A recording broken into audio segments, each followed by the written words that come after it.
Karen O'Leary, welcome to Between Two Beers. Kia ora, it's lovely to be here. We're very excited to have you in the Export Beer Garden studio this morning. This is actually... I was going to say this afternoon. Do we have to say it's the morning? You can say whatever. Yeah, we can drink in the morning. Yeah, well, we can. Yeah. Or the afternoon. I'm on holiday. Yeah, you're on holiday. You're on holiday, and this is kind of like a home game for you, isn't it? We are recording in the studio where you do your Wellington Paranormal podcast. I know, so obviously the bar is pretty high. Yeah, it is. So I'm expecting big things. We're using the same producer Jake. So I mean, I've got issues with him, but let's not go into that right now. So I thought we'd start with why acting? I just think, you know what? My whole life is an act. Yeah. So I thought it makes sense to make money out of that. Yeah. You know, that's why acting. Yeah. Little in-joke there, they always start the Wellington Paranormal podcast with why acting, because it was one of Jake's suggested questions. Amazing questions that he wrote down, and it was just so ridiculous. But honestly, it's given us the most laughs, because everyone, when you say, why acting? Yeah. It's just such a stupid question. I love it. Cross that off the notes for later on. I'd actually put that as a genuine one in there, Jake.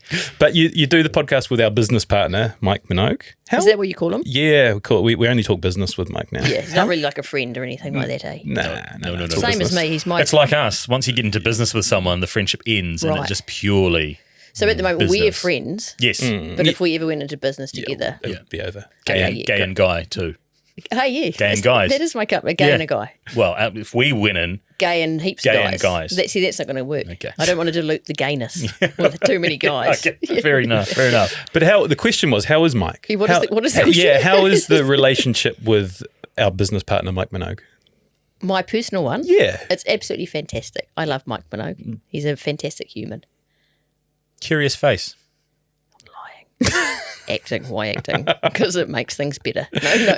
No. Honestly, he is fantastic, and I feel very lucky to have got to know him and work with him, and now to have him as my actual official agent. So I guess he's kind of like my boss. But is that true? Who is my boss? Aren't you the master of your own destiny? Who's the boss out of you two? I'm 1A, Shay's 1B. That's like when me and were on Parent. Did you know about that? I did know that. Yeah, planted that. Oh, that made me so mad and so cross. And tell us about 1A and 1B. When we first got the spin-off Wellington Paranormal, we were, they've got and I didn't know anything about anything. So they've got all the cast up and they've got numbers which determines how much they speak in terms of the script and stuff. So number one was always Mike, and then I was number two. And I was like, well, why is he number one? Just because he's like a man. Yeah. So first season, I think maybe first 2 seasons, he was number one. And then I went to Paul Yates and I said, excuse me, look, I feel like I talk just as much as he does. And probably what I say makes a lot more sense. So why am I not number one? Can I have a turn at being number one? I just said, I just want to have a turn at being number one, and he can be number two, And he was like, and then he was like, it's a bit tricky than that. I don't know why it was tricky. But in the end, they compromised and we became 1A and 1B. Although, was I 1B or was I 1A? Is that not still A is better than B. Yeah, exactly. It's the same, right? 1 and 2, 1A, 1B. Yeah. Mike, was I 1A or 1B? I think he said that you guys changed each season. Oh, he's come through. What was I? Shit. I was 1B. But at least I got up to 1, I guess. Yeah, you did. Yeah. Yeah. The dynamic between you and Mike is great. We've been watching and listening to a lot of your podcast in preparation for this. But I also heard you talk about a project which hasn't got off the ground, which was Country Calendar. Yeah. And I wondered if that would involve Mike travelling around the country interviewing people. Or was that just you? Is it leaving Mike? Mike's not in there. That's just because his name's not Karen, it's Mike. Country Karen. Country Mike and Karen. No, because the whole idea of that show was it's just a brilliant title. So why would you not want to make that? It's genius. The theme song's almost written itself. How does that theme song go again? Yeah, because I always do the dog show by accident. But anyway, so my idea was to go around the country and interview inspiring women who happen to be called Karen. That was the plan, and just to make women feel empowered. Young women would watch that and think, actually maybe I will call my baby Karen. Yeah. Only Karens though, just to be clear. Yeah, but there's a lot of people. There's a lot of people my age called Karen, and some of them must be doing some good shit. You'd hope. Because you got a bit of a branding issue with Karen, don't you? Well, it's been absolutely dragged through the mud. It is, hasn't it? It's had a tough time for Karen. My name is absolute rubbish. I mean, it's a joke. And I'm wearing it every day. I don't even, like my poor mum, she's always says like, oh, Karen, sorry, I don't know. They don't even really know why they called me that. Yeah. And then I was like, you think, oh, I'll just go for my middle name instead. Even worse. Yeah. I think it's got legs. I think that would be a really good premise of travelling around and chatting to all these Karens about. No one could have foreseen the Karen thing, though, could they? No, and obviously it's been quite heavily skewed in terms of what it originated as, which was people of colour, women of colour in America, saying that just because you're a woman doesn't mean you can't still be a racist bitch, basically. But now, obviously, that gets taken by white people and then by men to get turned into something that's like, well, women can't be assertive and pushy, whereas actually that was never the genesis of the whole Karen thing, was about just saying, don't be a racist twat. Yeah. But it's now got turned into, don't be pushy if you're a woman. We don't like it. Do you remember as that was sort of bubbling up and building and you're seeing this thing, oh shit, Karen's getting a bit of a bad rap here. This is not good. I was like, don't be a Karen. I was like, what do you mean? I will be a Karen. I just felt like, I just thought, well, I know I'm not one of those Karens, so maybe I can try and, bring this name back into being a really cool name. The good Karen. But that said, I mean, let's be honest, I think it was the most popular name like 4 years running in the late 60s, early 70s. And I spent 21 years as a teacher. Did I ever meet a child or a baby called Karen? Negative. No. Any Seamuses, out of curiosity? Yep. Had a Seamus. Yep. Yeah. Because there's not a lot of us. S-E-A-M-U-S. Yeah. That's me. Yeah, I know. Yeah. I know to spell. I'm a teacher. Well, some people don't. I've seen an SHA. Someone's deliberately changed. Well, I also had a SHA. Why? Oh, yeah. But not that was just their full name. They didn't have the mus. Yeah. They were Shay the Mus. That was a high school nickname. Yeah. Did you actually get called Shay the Mus? Yeah. Were you quite rough? No. Oh, okay. It was one of those ironic nicknames, like Little John. He's a big. Oh, you mean from Robin Hood? Big guy from Robin Hood. Yeah. Oh, right. But you were little or big. No, I wasn't aggressive.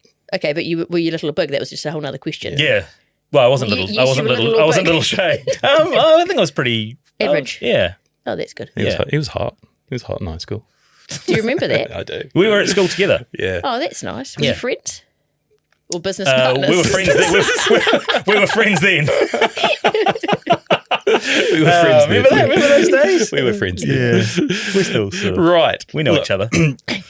I've written a paragraph to get us started today I about. thought we'd already started. No, now we're starting. Okay, About yeah. Language is important. I said this in the prep. About language is important. It is. the Karen O'Leary story. I want you to stop me if there's any inconsistencies, okay? Karen spent 20 years as an early childcare teacher before 21 early childhood. Do I just do that? Yeah. Button? Yeah, he invited it. before accidentally stumbling into a minor acting role in one of New Zealand's biggest films. That 90 seconds of screen time turned into a hit TV show spin-off series where she was the lead character. Then... The lead, that's good. Yep.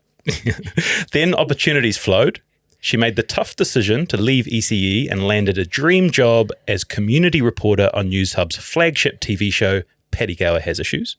In December of last year, she won the most prestigious prize at the New Zealand Television Awards, Best Presenter Entertainment. Yeah. Then in March of this year, New Zealand decided it didn't want to do news anymore and shut down TV as we know it. Yeah, that's pretty true. Yeah. Basically I just became unemployed just like that. Yeah. So the supplementary question is, what happens now? I thought you were going to say, why news? What happens now? Well, look, I don't know. But I never really know what's going to happen. I think I pride myself on being quite stupidly optimistic about opportunities coming along, and that's what's happened so far. So I have to believe in that. But obviously, currently, I'm just waiting for someone to, like that, that Newshub door's shut. Warner Brothers Discovery, whoever they are, the dickheads that don't want to pay for it. They've shut that door. But I'm really good at just knocking on other people's doors, even if they don't want me to. I'll just knock on doors, open some. Hello, what are you up to? Do you want me to do that? I could do that. And like I said just before, in my Uber on the way to the airport this morning, maybe I'll become an Uber driver. I could do that. It's lucrative, I've heard. Yeah, and apparently, do you know what? Because I always say I could do that. And my mum's was like, you like Catherine Tate. Do you know Catherine Tate? Yeah. So funny. She's coming to Armageddon. She's Is going to she? be in Wellington. I think she's already been. Anyway, I feel like I've got that kind of mentality. It's like, well, I could do that. And I feel like someone, hopefully, will come along and say, Karen, can you do this? And whether or not I can, I'll just say, yeah, I can do that. Have you always had that optimistic outlook on life? Yeah, yes, I think so. Generally speaking, that's not to say that I didn't have, obviously growing up and when I was a young adult, I think I had a few issues and a few chips on my shoulder. So I was certainly quite a different young adult as I am now as an old adult or middle-aged adult. What am I officially? Adult. I still think I'm young, Adult. Yeah. Language matters. Yeah, Adult. yeah, You're an adult. Adult. I'm an adult, yes. I don't act like one all of the time, but I am one officially. So I think I have always been pretty optimistic and I can always see the funny side of things, which I think is lucky, and that's just partly to my disposition. So that's not to say that, I feel very lucky that I have that as part of my innate personality, and I blame my mum and dad for that. It's been a wild ride, like the last couple of years, and getting into the Paddy Gower show, doing such an amazing job and then having it canned is just wild. But did you know when you won that award that it wasn't getting renewed for the next season? No, we didn't. I didn't know until it was in the news. It was all theoretically locked and loaded, ready to go, 10 episodes and then probably 10 more after a break. And so I think the week before I was about to come up to Auckland to do the first lot of filming for our, the first community stories, all of a sudden I got a text from Eli Matthewson saying, oh shit, this doesn't look good. I was like, what? And I had no idea. And he sent me the news thing. And then it all just, turned to custard from there. They had the meeting and then Paddy and John Bridges rang me and said, not looking good. It wasn't looking good. It was looking terrible. But, there's still, you never know. I think John and Paddy and myself still think that what we were doing was a really good thing. In fact, I was at the pub last night, at the Brooklyn pub, having a pint with my partner and my dog. And this woman said, Karen. And it was a woman that knew Oliver Schoen's grandmother. I don't know if you saw that one where, the one that Sam Hayes did about the slash. And that poor young child died on the beach because of all the slash. And so this woman saw me, she's like, she bought me a beer and she's like, I love that show. It made such a difference to people. Like, obviously, what you did was kind of more funny, but it was still important in a different way. And what Paddy did was really important. So I feel like it would be a real shame if something that has the power to influence people positively and to tell people stories in a way that's, that people can listen to. I think that would be just a travesty if it doesn't get to carry on. So fingers crossed. If anyone out there wants to give us some money to make the show, we're accepting donations. I'll give you my bank account number, actually. No, that would just be for me. Yeah. How's Paddy himself? He's been a guest on our podcast. Person, or just like in the aftermath? I think he's pretty gutted, and I think probably the thing is Paddy's such a lovely person. He'll be worried about other people first and foremost, rather than himself. Also, he's so incredibly talented. He will definitely have other things up his sleeves. And he's also a really hard worker. That's one of the things that he has that I don't have, which is probably why he'll have heaps of work and I'll be like driving my Uber. Yeah. But no, Paddy's great. Yeah. We reached out to Paddy in preparation for this, and he's written something which I just want to read out. He said, I've been amazed at how people open up to Karen on screen. A TV vox pop is actually really hard to do in New Zealand. People are very shy. They see a camera and treat you like you're looking for a donation for a terrorist group, but they're not running away from Karen. When she goes out to talk to people in the street about ridiculous things like what they've bought at the chemist, she has such a high hit rate. So I'm keen to talk about specifically like vox pops is what those are called, right? I love those things. Yeah. What's your strategy going into? Are you winging the whole thing? Or Yeah. So basically we've got like a few questions that we want to try and get, the public's perception on something. And I don't know. I have a genuine interest in other people and I don't take myself very seriously. So I think that maybe just people feel like they can trust talking to me, hopefully. I don't know exactly what it is I do, but I just say, hello, can I ask you just a couple of questions? And they always say yes. Yeah. Disarming. You're disarming. The same way that Shay is disarming. Yeah, you've got that to you. And then, do you have any sort of self-doubt about approaching people? Is there any nervousness, or was there any nervousness? No, because also I totally appreciate if people don't want to talk to me. That's their prerogative, and I'm not going to be mad at them for saying no. I'm like, okay, no, that's all good. Yeah, sweet as good. And some people, obviously, that's not their cup of tea and not their jam. So I'm just, if people No, I never feel nervous. I feel excited because you never know what people are going to say to you. Yeah. And it was also interesting when because I had never done vox pops or anything like that before. So when you're trying to choose the people you're going to go and talk to, it's like you've got to, half of me is like, well, I'll choose people that I know will talk to me, but that's not going to get a good cross-section of society. So then you're like, who's the least likely person to talk to me? And then it's like a game where I'm like, right, I'm going to get them, that person who looks like they would just tell me to fuck off. And they don't. So then I feel like a total winner. Yeah, it's a fun game. Paddy mentioned your interview with Chris Hipkins, Prime Minister Chris Hipkins.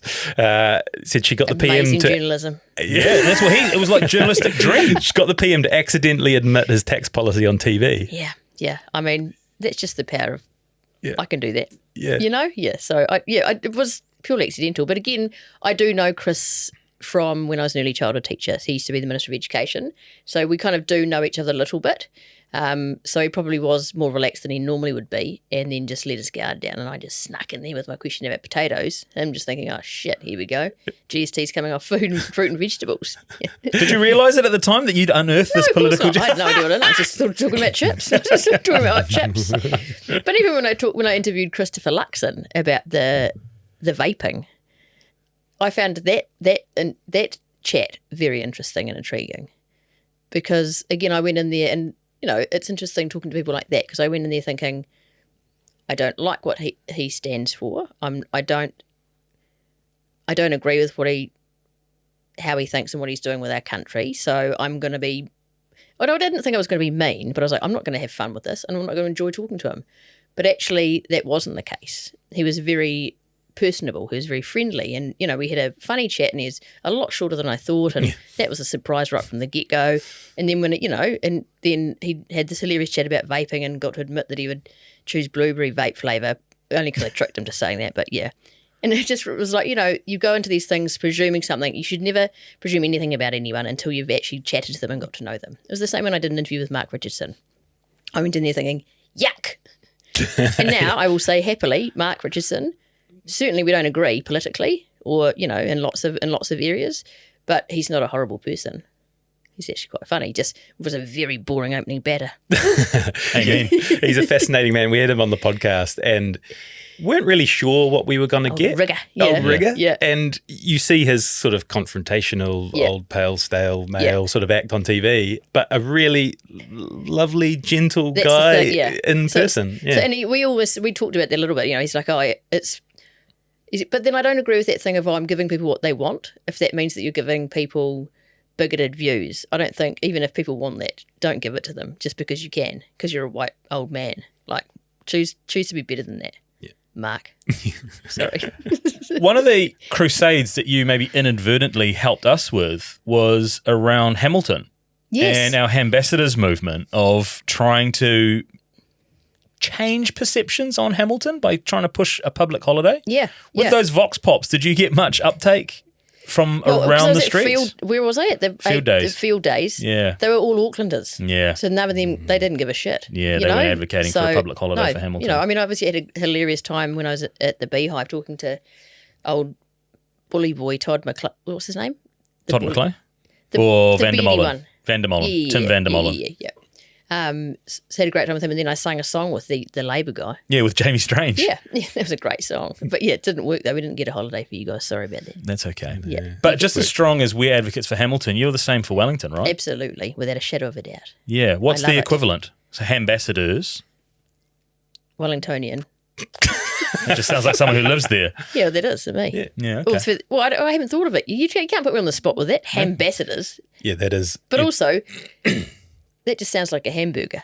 No, it sounds like an ambassador for Hamilton. There's a bit of confusion. There's a bit of confusion around that. A few people thought we're celebrating meats. Yeah. Oh yeah, actually, I never picked up on that. Yeah, so cured meat connoisseurs. Yuck, vegans don't like them. Yuck, vegetarians, pescatarians were a load of shit. Yeah. Well, just for clarity, it's Hamilton. It's advocates for Hamilton.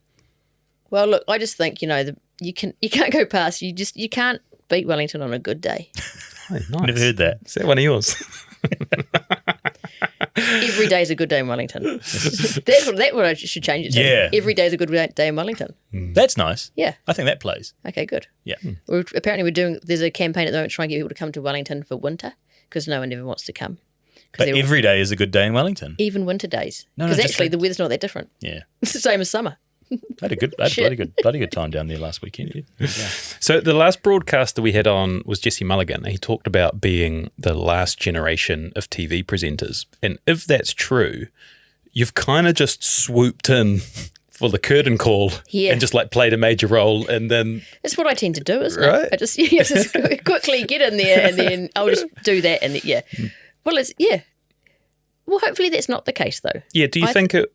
No, I don't. No. But again, I'm optimistic. So I probably should be more realistic. And also I don't really know any of the behind the scenes stuff that happens to make television and where all the money has to come from and all that kind of stuff. But it frightens me to think that, with the news and all that kind of stuff, what are we going to do? Just what's my son going to do? Like I've got a 12-year-old. Is he just going to learn stuff from TikTok? Because I've already seen some of the shit he watches on that. And that is not good for him or for anyone in New Zealand or the world. Yeah. So Good for the Montana boys. Who are they? Right, exactly.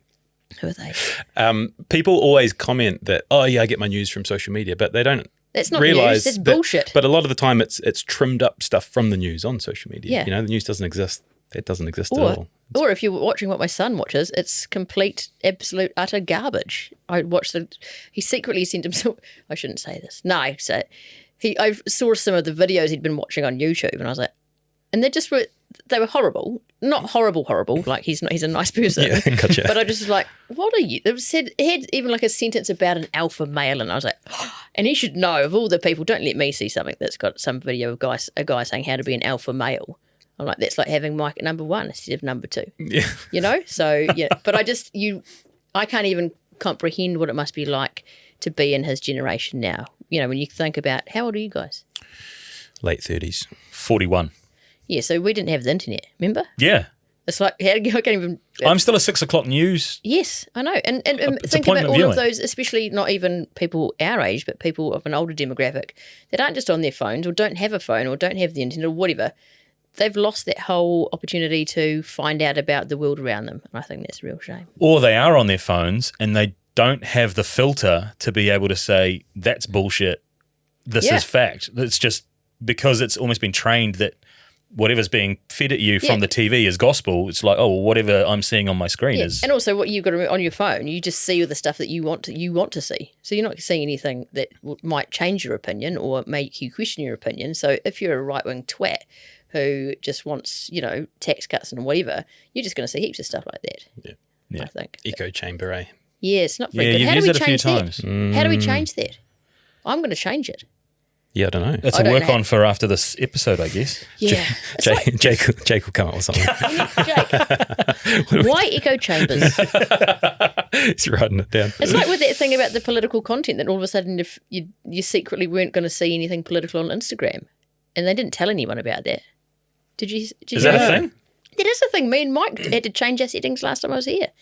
So when Really? you updated your Instagram, it automatically put you to a default setting of limit political content. So you didn't hear, you heard way less about Gaza, you heard way less about Russia and Ukraine, you heard less just about Really? anything political. Yeah. Oh, man. So you need to check your phone unless you don't want to hear anything political, Interesting. in which case you've gone down in my estimations. Right, the next section I have is titled Meet Karen, and this is a fun This is a section. ambassador thing. This is a fun...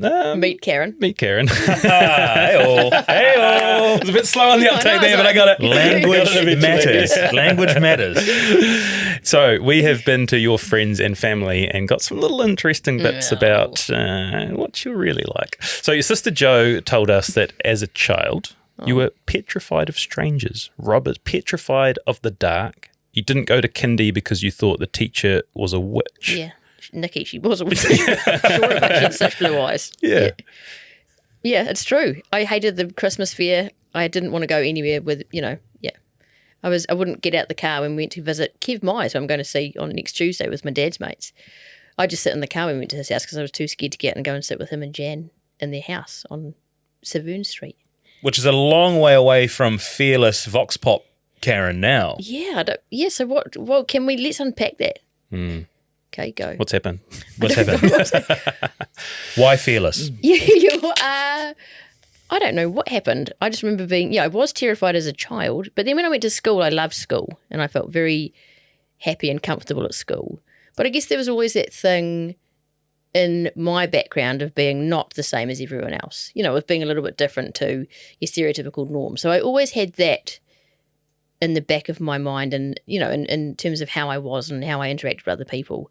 I always had that as a slight worry. And I used to have and again, this is funny looking at what I do now.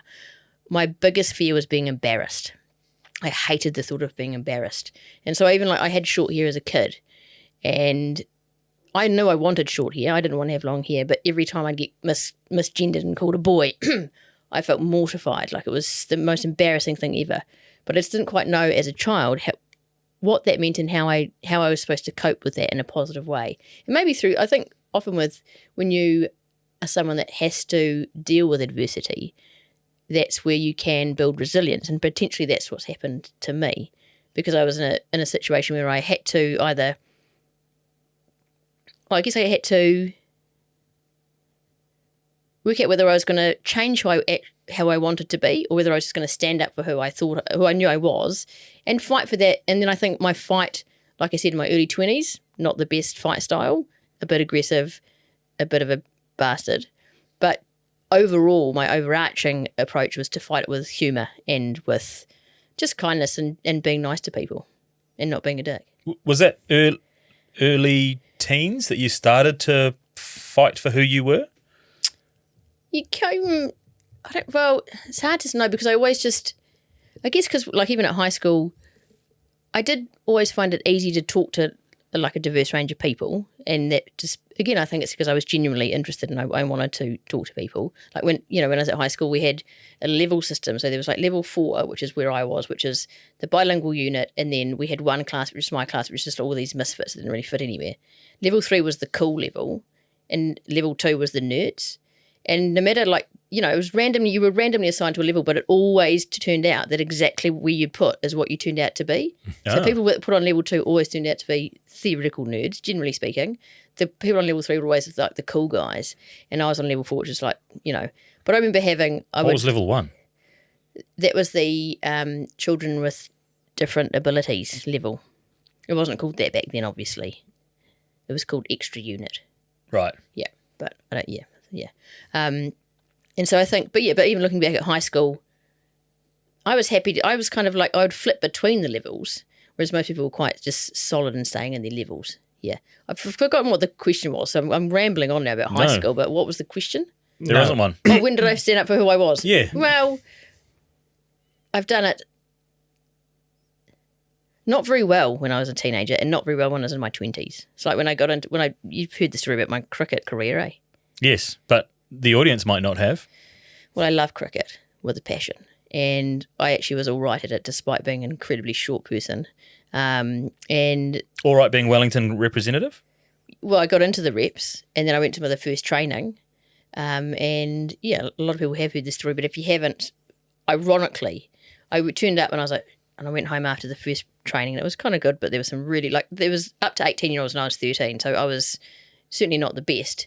So first of all, I hate not being the best at something. So that was like, ugh.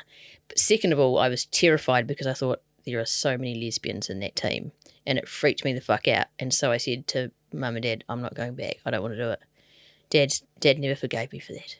I could have played for the White Ferns. Yeah. Well, I probably couldn't have, to be honest. But, it's almost good that I quit, so then I can always say I could have played for them rather than actually trying and then not doing it. Can we unpack that a little bit? What's that? Terrified of too many lesbians being in the team? Well, I guess obviously. When what? When you, I don't know what stage of you realised you were a lesbian at that point. I don't know how that works. I'm a lesbian? No. Shit. Have you done some research? Yeah. That was the reverse Top Twins gag of mine. I was freaking out for a second there as well, going, fuck. I think, and again, you've got to have hindsight, because I didn't understand what was going on then, because I was still working out my own self. And obviously, but I knew there was something different, and I knew that it potentially wouldn't be viewed upon as good, so that was, back in the early 90s, there's still, you've got to remember that it only became legal in 1986 to be a homosexual man in New Zealand. That's fucking nuts. absolutely absurd. So it still wasn't like, oh, let's just be whoever you want to be. And it's even getting worse now again. So we've almost come full backward circle, which is, I think, shocking. But back to me. Back to me. Who cares about all those other gays, the rainbow people? No, not back to me. But you know what I'm saying. Yeah. I'm trying to keep on your specific track, situation. But I'm terrible at it. That's okay. We've got freedom to do. Yeah, that. we've got freedom to move and freedom to it's a spectrum, isn't it? Everything, life's a spectrum. But I think I probably, and like I said, in hindsight, I knew there was something about that was part of me. I was not ready to confront it at that point. As a 13-year-old, I was not ready to exist, to let that part of myself exist. And so even like through high school, I just remember I had a boyfriend when I was in fifth form. Year 11 for the new. Oh, yeah, sorry, yep, Damien. He was great. He bought me Doc Marten shoes. He had a really cool red Mini. And he went to Sydney once and he said, what do you want from Sydney? And I think he should have probably realised, and even I hadn't realised yet, but I should have realised when I said, can you get me a Canterbury Bankstown Rugby League jersey? And he bought that back for me. Nice. Yeah. I was like, yeah. So again, all these things that if I look back and I'm like, that's pretty gay. I think if Damien looks back on that, he would pick up the... I think he's just got into guns now, actually, so I'm glad I'm not still with him. Yeah. Just pause there. Was it any different in the football club? Well, this is the other funny thing about me. Because I went to Wellington High School, which was not renowned for their sporting capabilities or enthusiasm in any way, shape or form. There was very limited sporting opportunities. So I loved football and cricket. So I was in the first 11 because that was the only 11, and I kind of, most of the time it was like a first 8. So then when I got to about 15, I said, I want to be playing more serious. So then they put me onto my PE teacher, Lyndon Eagles, who's fantastic, said, go and play for a club. So I went and joined up with Brooklyn Cricket Club. And I turned up there and Dad dropped me off and I had my cool cricket bag with my grey Nichols bat. And I got out and I was like, who are all those old women? And obviously they weren't old. They were like 26 or something. But I was only 15. I was like, I thought I was just like playing with other people like me. Yeah. But it was this, they were just like an older, compared to me, team of people. And I had a great time. I loved playing for Brooklyn Cricket Club. And then I joined because a lot of them played football as well. So I joined the football team. Ironically, it was one of the only clubs in Wellington, from what I could see, that didn't have any gay people in the team. Oh. So obviously at the start, I wasn't officially gay either. But then there was one, Ariana Tyson. She was amazing, very fast bowler. But yeah, it was like the straightest women's football and women's cricket team in the history of women's football and cricket. And I was playing in it. Good one, Karen. Yeah. This has taken a bit of a sec. We're still in the Meet Karen section. Yeah. And the next point I've got is, I don't know where this is going, but it was suggested by your sister. It said, ask her about the one-legged dolly. Oh, no, Joe. Joe's asked about the one-legged dolly. This happens to us often, is that we have no context. I don't know. Well, I could make something up, couldn't I? Because you won't know. You don't have to talk about it. No, I can talk about it. I loved my one-legged dolly. But basically, even as a very young child, I just wanted to have my cars and my G.I. Joes, my action man who I loved, used to take him in the bath. He ended up going bald because I took him in the bath so much. But then I remember thinking one day, I actually do want to have a doll. But I remember feeling, it must have only been about, 4 or 5 or something. I remember feeling embarrassed about wanting a doll. So I was like, what am I going to do about this? But Christmas was coming up. So I remember going up to Mum and not wanting Joe or Claire to hear and still feeling kind of embarrassed and saying, Mum, I actually do want a doll for Christmas. And I was like, okay, that's lovely. Okay, yeah, whatever. And then I opened with all my Christmas presents on Christmas, and then one of them was this dolly who had like ginger hair, curly hair, and I can still remember her lovely face. She had one of those white squishy bodies and then plastic limbs, right? She was wearing a lovely red dress. And I pretended not to love her too much, but I was like, I love it. This is fantastic. I love this dolly. And then my little sister Jo, who the previous Christmas had sat on my brand new game of Uno's box and broken it, so she was dangerous at the best of times. She said, can I have a turn with your dolly? And I was like, yeah, okay, yep, sure. And she went to pick the dolly up and did something, and her leg flew off. So then she became like this one-legged dolly. You couldn't get the leg back in because it was like totally ripped off. But I still loved that one-legged dolly, and I think maybe I think maybe I liked her more because she was a little bit different, Yeah. potentially. Maybe, that spoke to me. Niche areas. Did you have the action man with the eyes? Yes, of course, at the back of the neck. Yeah. Yeah. I had that. And the as well. blonde Just hair, wanted the to- blonde fuzzy hair. Yeah. I had Quite so a many- buzz cut. Yeah, buzz cut, yeah. And I had I used to throw him off the roof with his parachute, had the army fatigues, I had that deep sea diver one with the big helmet. That's why I used to always be in the bath. And I'm showing my areas, but G.I. Joe, did you get have all of the... I had Snowcat. It was my first Yeah, I had big that one vehicle. too. Yeah, Snowcat. Snowcat. And then Yeah, I had that too. Yeah, and then I had Tomahawk. Yeah. That was I my always wanted uncle that. And auntie got. I know, but my uncle and auntie got me that for Christmas. I was like, oh my gosh, I've got Tomahawk. Yeah. yeah. I had Sergeant Slaughter's Slaughtermobile. I didn't have Slaughtermobile. was- Or did that you was- have Havoc? Yep. Yeah, Havoc. Yeah. And Destro. I had Yeah. Destro, but you had to have some And I had Cobra lots of, guys in did you there have, as well. Did you have the Optimus Prime Transformers that made the big one? No. I had that because I bought them off my next one over Blair Appley. It was amazing, except then when I was at Wellington High School, I got again, this is a hindsight thing. I must have had a crush on Jessica Heath, who was in my French class, and I gave them all of my Transformers to her to give to her brother for his birthday. Oh, they would be worth so much money now. Yeah. Do you have any of those still? Jessica Heath, if you're listening to this, could I have my Transformers back? No, but Melvin's got heaps. I bought him so I can relive my childhood. I just buy him heaps of stuff that I want. Nice. Yeah. You got a really good memory for names. I do. Yeah. Yes. Recall the names and bring them with you. I like that. Okay. The other mail we've had is that you're the most competitive person going around. And Jo described her childhood as a little bit traumatic due to your competitiveness and her anti-competitiveness. In particular, she told us about a game of donkey, which still haunts her. Do you know what this one is? Yeah, I used to always want to play throws and catches, but neither of my sisters were really that keen on ever playing anything like that. So my big sister Claire, I'd be like, do you want to play? I'd just be annoying. She's like, yeah, right.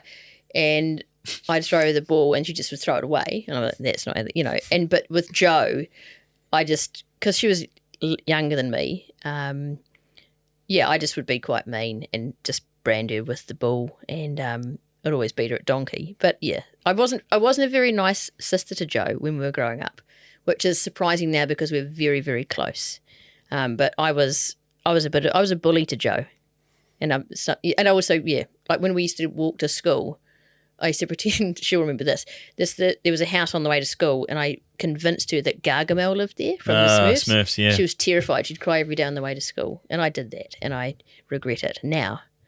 Yeah, because then at the end of each night, I was so scared of the dark. I'd say to Jo, "Could I come and sleep in your bed?" And no matter how mean I'd been to her, she'd always say, "Yeah, okay." Yeah, she did say that. And the correspondence we had with her, there were like laughing face emojis attached to it. So I didn't think it was actually traumatic. No, yeah. But the story she told about Donkey is that you'd always want to play catch with her. And she'd say, yeah, but I don't want to do I don't want to do the competitive part of it. So you'd be like, no, it's fine. We'll just do catch. We won't play Donkey. Oh, but then and I secretly counted up how many times you dropped it. No, but then you'd throw her the ball, and the first time she'd drop it under your breath, you'd be like, Yeah. Well, I was like that, and I remember like even my mum. I used to, if we were going down to the car, I would push them out of the way because I had to be down. I had to be first in the car. Yeah. First down the stairs. First down the stairs. Yeah. First to unpack the groceries. Well, I was the only one that ever went to the dairy because my sisters couldn't be bothered. But I used to go down and get the bread and milk. Has that continued through to adult life? Very competitive, even now. Yes, but I think I've tempered my competitiveness with realism. It's like when I went on Treasure Island. Oh, yes, I was competitive, but then I realised, well, I'm never going to win anything. So what can I do? A, make a statement, and B, have lots of fun. why did you think you couldn't win? Because I'm not 6'6". I'm not a man. I was never an Olympian, and I didn't used to be an All Black. And all of the challenges on that show, most of them are very gendered. Like physical. I've never watched the show. It's Is like it physical? There's some physical. They're not all like that. They have the puzzles on it that are theoretically for the women, which just fucks me off as well, even more. But the real game is just about mind games with the other contestants. Reflecting on it, like, was it a positive overall experience? Like, would you do it again? Treasure Island? Yeah. I don't think I need to do it again, but I am glad that I did do it because I think I achieved what I set out to achieve, which was to call out some opinions and behaviours that I think are detrimental to people and have a laugh and make a couple of really great friends. So, yeah, I'm glad I did it. I don't think I need to do it again. Nah. I've done Once it. is I'll go once. on another reality show like Maths. No, that's the other show I'm going to make. After I make Country Calendar, I'm going to make The Butcherler. The Butcherler. Yeah, like not your ambassadors. It's like butch lesbians dating show. I thought it was butchers. No, it's not like, well, some of them might be butchers. I don't know. You know? So, yeah, The Butcherler. Are you a reality TV fan? Loaded question. Yeah, this is very loaded. I'm not a fan of what it represents. Okay. How about that? What do you mean by that? I think it's often a sad reflection of what's wrong with society. I think it picks on making vulnerable people or people that are troubled, just you're almost laughing at their expense, which I think is damaging. That said, I do it. So, you know, the people that make reality TV are very clever. Yeah, but they do. They feed us wanting to watch it, It's because almost I'm like a you sucker watch it for so it as that well. you feel better about yourself because at least I'm not like them. Yeah. You know? So, yeah, I mean, look, I have watched MAFS. And I'm only saying that because I know my partner will be listening to this. And if I say I didn't, I'll be in such big trouble. I've almost banned myself. Well, I have banned myself from watching it because I know if I watch one episode, Don't do it. Don't I'm do it. in for the series. I've banned myself from now because I've secretly watched I've finished it. Yeah. Thanks, VPN. Dancing shows though, would that be you? Well, actually, funny enough, I did get asked if I would be keen to go on Dancing with the Stars Yeah. a couple of times, but both times, I think, in hindsight, thank God, was when I was filming Paranormal, so I wasn't available. I think no. I love dancing, Yeah. for fun. I'm a very enthusiastic dancer, but having to do like choreographed dancing, I don't think that really suits my personality. I think I'm more spontaneous, make things up as I go along. It's kind of my whole shtick, really, isn't it? Yeah. I'm not really into learning things and then just doing them over and over again. Enthusiastic dancer is in sometimes limbs will flay and you might accidentally hit a former Black Ferns captain on a dance floor and Nice one. Yeah, that's really smooth. Yeah, nice, bro. Farrah Palmer. yeah, Old not sure who it mate. was. Old mate. This is the last part of our Meet Karen segment. Who told you that story? Oh, look, You told us that one on another podcast. Yeah, this was weird. Going back to when I had a bit of a chip on my shoulder and I was a bit aggressive. And yeah, I was out at Diva Bar in Wellington, which is now Calendar Girls. I know it. Oh, we all do. Yeah. Courtney Place. No. Oh, You I don't know it it. then. No. I don't know it then. It's past where the Fat Lady's Arms used to be, No, which is I'm that out. disgusting I'm out. place. And just on the corner of Eva and Dixon. Anyway, it was called Diva. And I was in there with an ex-partner of mine and just dancing, thinking I was really cool. I wasn't cool at that. I definitely wasn't cool at that stage, and I'm not anymore. I'm not now either. But this woman behind me was just like kind of just getting up in my grill, you know, like even though my grill was facing that way and it was my back. So whatever my back grill, you know, is my bumper. She was getting up in my bumper. So I turned around and I was like, hey, you're dancing in my space. You know, when you've had a few drinks, you just think you're like, You're feeling yourself. don't you mess with me. Like, come on, I'm dancing here. Like, honestly, I'm amazing. And she was like, nah.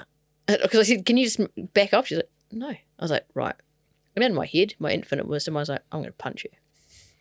I do not condone violence. I think it's a terrible approach. But back when I was, however old I was, 22, I was like, right, nah, stuff it. So I punched her and she just stayed completely still. And I remember thinking, at that point, I was like, She didn't flinch. It's like a scene from a movie. And then she just got her hand and she just punched me right in the side of the ear. And I've never been punched in the ear. And I just sort of kind of fell over. And then the bouncer came and said, right, you're out. And then one of my friends was like, you know, that was Farrah Palmer. I was like, oh, the one from the Woman's All Black. It was the Woman's All Blacks back then, you know, rather than the Black Ferns. I was like, stupid person to pick a fight with. Yeah. Have you reconciled since? I don't. I've never spoken to her. If she's listening, sorry. I am really sorry. Like, it was a stupid thing to do. I didn't realise the depth of the story. She wasn't a dame at the time, at least. Yeah. Right? No. She was just a No, World I don't- Cup, I just a don't World Cup punch winning captain. dames. And that's it. No. I punched Linda before she became a dame. Before we leave reality TV, can we look back? Were you the most prepared contestant for Taskmaster? What is that? No, how? Watching all of them beforehand to kind of No, I didn't. get No, I didn't watch any. Didn't you? No, I don't tell anyone that. I Okay. don't know if I didn't know if I was supposed to like be a total. Like, I am a fan of the concept of the show, and I love the English one. I hadn't watched lots of the New Zealand one. Okay. / very a limited amount. So but also I was like, oh, I could go back and watch some of the old ones, but then I was worried that would just get into my head. Then I wouldn't be able to have my own ideas. As it turned out, it's very hard to come up with ideas all day when you're there doing like 10 tasks a day. Yeah, I wanted to just, what's behind the scene? Like, how long is the filming of that actual show? So, funnily, I went up, I think I was the first contestant in the house. I think I was. Because I went up, left Wellington, which was having one of, like, actually, its best summer ever. Never happened. Like, honestly, sunny. I came up to do Taskmaster. Floods. I came up when the floods started. So then, like, just when the big one had just happened, I think I was here when it was happening, and then the bridge to the Taskmaster house got washed out. Like, I'd seen it on stuff, like these two workers going, oh, maybe we should go and check over there. I'm like, nah, I'm not going over that bridge. And 2 seconds later, it's like, and it was like horrific. And so it was a pretty stressful start to going to then go to this house and be really funny and come up with some hilarious things. Like the power kept cutting off, and but they had lots of the people, Kevin and Co, who were making it, they were, they'd got all their health and safety ducks in a row. So it wasn't like, it just was a bit weird to be under and trying to do this funny show whilst there was all this flooding and mayhem and absolute carnage going on for people in their real lives. But I just used that as ammunition. I didn't know. I felt sorry for the people that were getting flooded. Yeah. It's a weird dynamic. Yeah, so I was there for about 5 days, I think. 5 filming days or maybe a few days. I can't really remember. And then every day you do like about, depending on how fast or slow you are, and sometimes I was incredibly slow, you do like about 8 tasks a day. And they just, obviously once you get to the end and they've got everyone's tasks, they choose the ones that will work best together. So some of the ones you'll never see that I did. In fact, some of the ones that I thought I did really well, they didn't make it. They never made it. Yeah. The ones I did terribly, they all made it. Car crash TV. People love it. Yeah. I was the car crash. I saw someone at the airport today, though, that said they love me on Taskmasters. People still say it every now and again. Yeah. Yeah, and I said, well, thanks. You should tell Jeremy that because he gave me the worst points and I came dead last. Did he? How dare he? Homophobic. Yeah. It's obvious. It's very obvious with him. Which is ironic, seeing as he was one of the 2 men I turned straight for. Was he? Who's the other one? John Campbell. JC. Again, that's pretty well known. Yeah. JC has that. Yeah. It was more of in his newsboy days, not in his news presenter days. Yeah. I gotcha. Yeah. Generational. That's very generational reference. Yeah. Who would you guys turn? What are you? I don't even know what your sexuality, how you define yourselves. Who would I turn gay for? Okay, yeah. If you're straight, then yes. Probably Beckham. Go Beckham. Oh, yeah. You'd bend it like with him. I'd bend it with Beckham. Great. Yeah. Seamus? I'm tempted to say Dave McLean, but I train at the gym with him on Tuesdays, on Mondays and Wednesdays. Okay, so Dave, if you're listening, he's a beautiful. He doesn't listen often. Okay. So does it have to be? Who is Dave McLean? Well, I'll send you a trainer in Hamilton. Oh, right. Okay. He's our friend. Is he a famous person? No, he's a beautiful man. Yeah, it doesn't have to be a famous person. No, that was kind of it. Okay, Dave McLean. Okay. Dave McLean. That's all I've got. He's enough. He's enough. He's keen. And that could happen too, right? Theoretically, yeah. Okay. Nothing's off the table. That's going to stay. It's going to bounce around in my head. I'm going to be trying to think of like vindication at some point, like an hour later, going, no. What I really meant to say was Mike Minogue. No. Dave is a good friend of both of ours who has never listened to the podcast, so that is going to get back to him in some ways. Like, do you know Shay's talking about turning gay for you? Yeah. Well, that's a nice little surprise for him. Enjoy that, Dave. Yeah. So I don't know if you know this, Karen, but you've actually got a pretty cool story, and I know that you have told. I know that you have told it many times, but we're going to go after all the detail because our audience hasn't heard it. So I'm gonna. None of them have heard it. None of them have heard it. Do you know who everyone in your audience is? They've all said that we haven't heard Karen, so we want to hear it all in full detail. And I think Mike Minogue's heard it. Mike's the only one, and Jake have heard it. Anyway, he doesn't listen to this podcast. I'm going to lead you in. Okay, so you've worked for 21 years in early childhood. I don't know if you'd worked for 21 at the start. Okay, no. You've worked for 21 years in early childhood at Adelaide and Wellington, and you love it.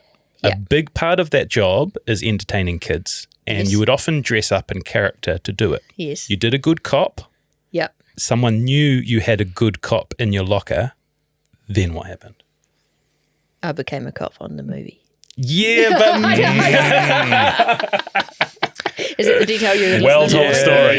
Nothing like a well-told story. So obviously this was 21 was when I finished, so it was a bit prior. It was back in 2012, so however long ago that was. I think I've been there for about 12 years. And one of the parents at my centre was the amazing, fantastic. Can you hear my stomach growling on the microphone? Normally it's mine. Cool, eh? You know, Normally it's mine. And one of the parents was one of the loveliest, most amazing humans I've ever met, Tina Cleary. So her children, Mickey and Romy, went to Adelaide. So Romy was there, and Tina came up to me one day, and I was outside mucking about, or teaching. Sorry, not mucking about, teaching. And she said, "Oh, Karen, these guys are making this movie. They need a couple of cops. You should try out." And I was like, "No, I'm not an actor. I'm a teacher." She said, "No, I reckon you'd be good. Like, I've seen you be a cop with the kids." I was like, "What, when I'm telling them not to ride their tricycles like idiots and maniacs?" She's like, "But you do that thing where you check their licenses." And I was like, no, thank you, no. But she's just such a nice person, and I'm also very bad at ever saying no to people. So she's just come and chat to me on Saturday. Or, can you come and chat to me on Saturday? I'll just talk to you a bit more about it, and if you don't want to do it, I'll sort of leave you alone. I was like, yeah, okay, yeah. Sure, of course I will. So I'd organised to meet up with her in Miramar, where I grew up, and I had a fun time on the Friday night. Again, this story is well known, and people that know me will know, of course, I had fun on Friday. Yeah, you're a fun girl. Fun Fridays. Yeah, I have fun every day, but especially on a Friday night. So I wasn't feeling incredibly flash, on the Saturday morning, and I almost didn't go. I was almost like, just ring her and say, I can't come or whatever. I was like, no, you should go. So I drove to Miramar, and unbeknownst to me, she'd organised an audition. And so I got up there and she said, I had to fill this form out with my measurements. I was like, I don't know what is this? And there was Cohen Holloway, who I knew as a famous guy. I was like, she's like, okay, you just walk in. It was her and Lauren Taylor, another exquisite human being. And they were like pretending to be, they didn't tell me what to say. They were just pretending to be like kind of slightly Eastern European party goers. They should just imagine we're dressed in like kind of weird clothes.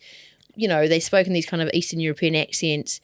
Just, you want to get in and see what's happening at this party and just say what you'd say if you're a cop. I was like, okay. And then I was there with, I was scared of Cohen a little bit, even though he was a lovely guy. And he just was convinced of it. He just wanted to try drugs the whole time. But I ended up I remember one bit when Lauren, I was like, so what are your names? And Lauren gave this ridiculous long name that was impossible to spell, and I just remember trying to write it out, pretending to write it out. And I remember watching them both, and I think they both kind of laughed, and I was like, oh, that's good that they're laughing, but I was like, oh, whatever. And then I think it was very shortly after that Tina said, oh yeah, Taika and Jermaine, they loved you, you're in the movie. I was like, what? In a movie? I don't know how to do that. And then I was in What We Do in the Shadows. Is that, okay, pause. Is that you leave that audition thinking you've done a good job and it's a possibility you're going to end up in the movie? No. Or are you just happy that you've made someone laugh? I was happy I made someone laugh because they were so funny. So yeah, you're a bit hungover. You're like, I don't really know what that was. I just was happy I didn't vomit on anyone, to be honest. Yeah. And then so how long afterwards are you getting a call or an email, or how did I think it was very shortly after. I feel like it was like I can't remember specifically, but it was very soon, because then Tina was like, oh, you got it, you're in the movie. I was like, and I just remember being horrified. Was it? Yeah, absolutely horrified. I was like, I don't know how to be in a movie, but I was like, oh, I can do that. And as we've identified, Stephen and I are ambassadors from Hamilton. The art scene in Wellington is quite a prominent scene. So were you fully aware of Taika? Was he Taika Cohen still then, or was he Taika Waititi at that stage? He was Waititi then. And Jermaine, like you knew how big a deal this was going to be? Yeah, I didn't know that, but I knew who they were. Yeah. And I'd watched Eagle vs. Shark back when obviously Taika was still with Lauren. Yeah. So then, they offer you the gig, you decide you're going to take it. And do you remember? I never say no, so yeah. Never say no, yeah. Karen says yes to everything. Yeah. And then, so what's it like turning up? When did Mike come into play, and where did then I just remember getting an email or whatever saying, turn up to this lot in Miramar. Like, luckily I knew Miramar, so I felt kind of at home, because it was just like the streets I used to ride my BMX up and down all the time. In fact, it was right where I broke my elbow when I was 10. That's where they filmed the house bits. And so I turned up there, it was like at 11 o'clock at night. It was like a stupidly late time. I was like, what kind of a job is this? This is ridiculous. School night. I've got to teach tomorrow. Yeah. But I turned up and I was like, okay, I'm in a movie. This is going to be so cool and exciting. And I went up there and they gave me my police uniform and I put that on. I was like, oh, you get like hair and makeup in movies like this, you know. And I went and sat down. They're like, oh, no, you look all right. I was like, oh. So there was no hair or makeup. And I was like, okay. And then they said, just come wait in here. Your scene will be coming up soon or whatever. And so I went and waited in the just the area. And that's when I met Mike Minogue. For the first time? Yeah. And it was just before we did our first scene together. Yeah. So I met Mike and he was lovely. And I'm, you know, when you just meet someone, you're like, I like you. You know, we got on very, very well, very quickly. And also I knew that, I don't know if when he told me about the fact that he was almost somewhat of an accidental actor as well, but he was very kind and supportive and said, look, don't worry, look, we'll be fine, you know. So I was very happy to have Mike there. I think he would have, otherwise I could have probably freaked out and done a terrible job, but he was very nice and he took a horrible photo of me asleep.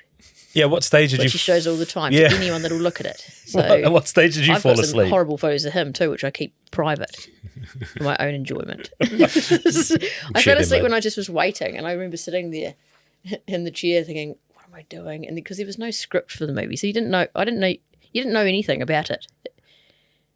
You just were expected to just go, and then I didn't even know what I was doing. I had no idea. I was like, I had this police uniform on, and I was going to have to be a cop.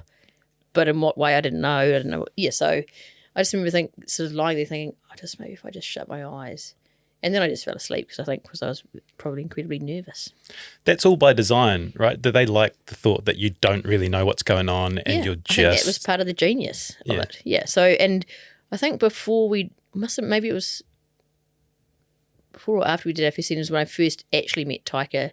No, the first time I met him was when we did that first scene, and then we had lunch or we had like dinner or whatever it's called after that. And I remember working out, which again was so weird, and I love things like this that are just weird coincidences, that he used to go to Adelaide Early Childhood Centre when it first opened in the early 80s. Yeah, really? Yeah, he'd stolen a blue bunny that he'd now given to his first daughter from Adelaide Early Childhood Centre. I said, you need to give it back. He said no. In character? No, this was in a real... You've got to also understand that me and character and me, this is not that different. So I just don't smile as much on the TV. Yeah. So is it just that one night of filming?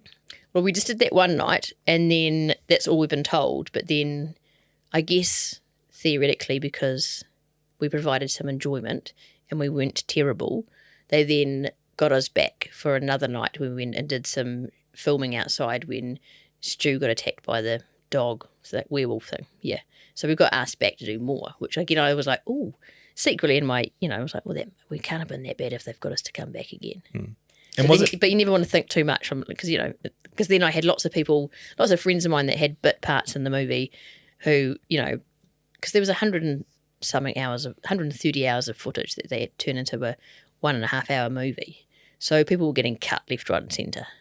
Yep. And lots of people that I knew were like, no, I'm not in it anymore.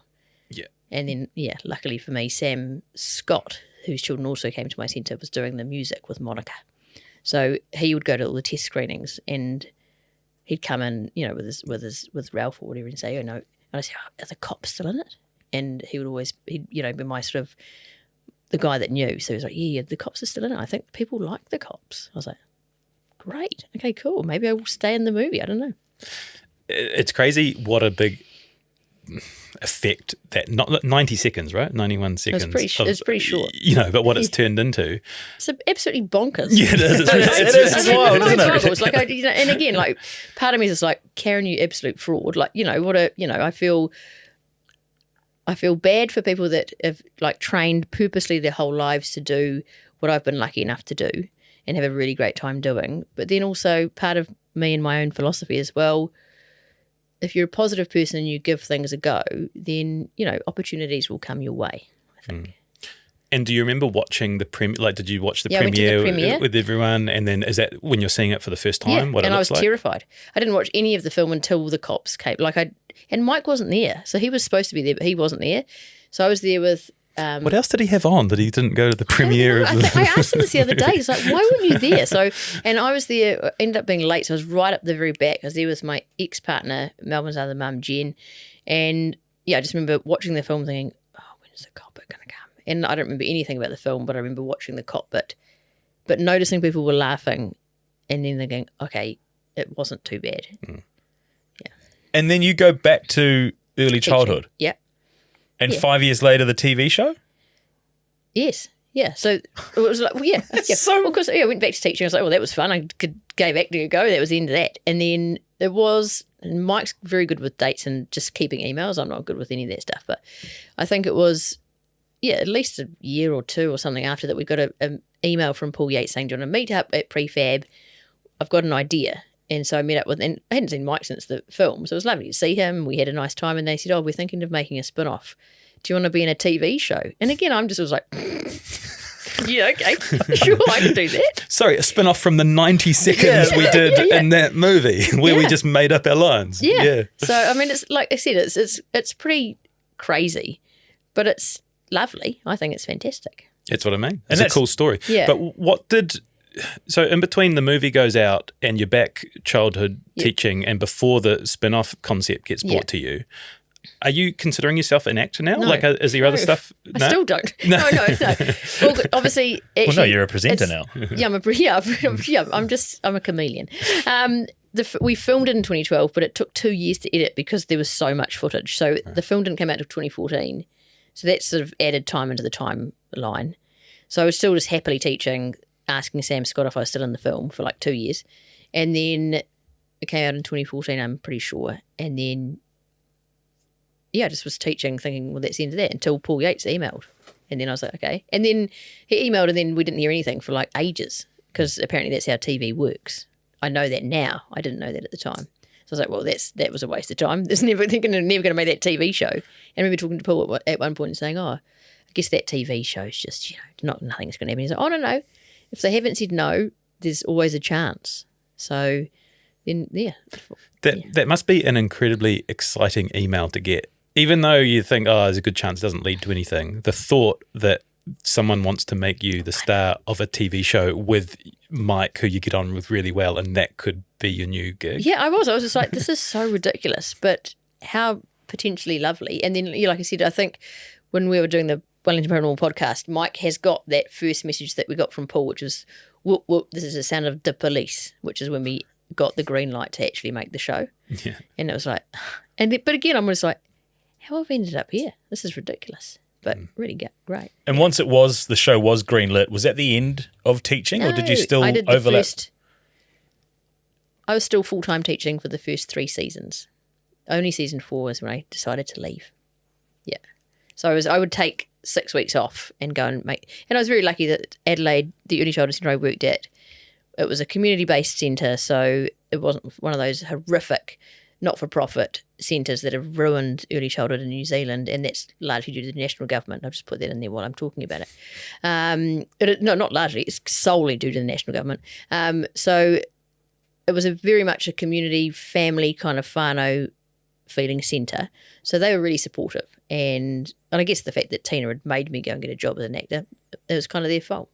Yeah, so they would give me leave and then I'd come back and carry on teaching. And the show's a juggernaut as well, right? I think at one stage it was the most streamed show in the US, ahead of like Ted Lasso and I don't know White Lotus I and don't shit know like that. who managed to fix those numbers. It's like on that horrible post office thing in Britain. Did you been watching that? Gosh, don't even get me started.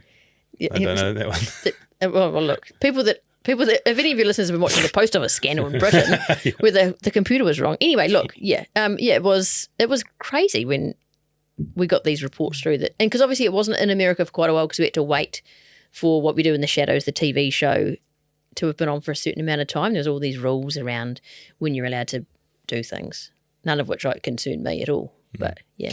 What does it do for your profile in Wellington? Are you getting recognised on the street? Is your world changing now, a lot? Or then? No, when like the first season came out of Wellington Paranormal or the second season. Yeah.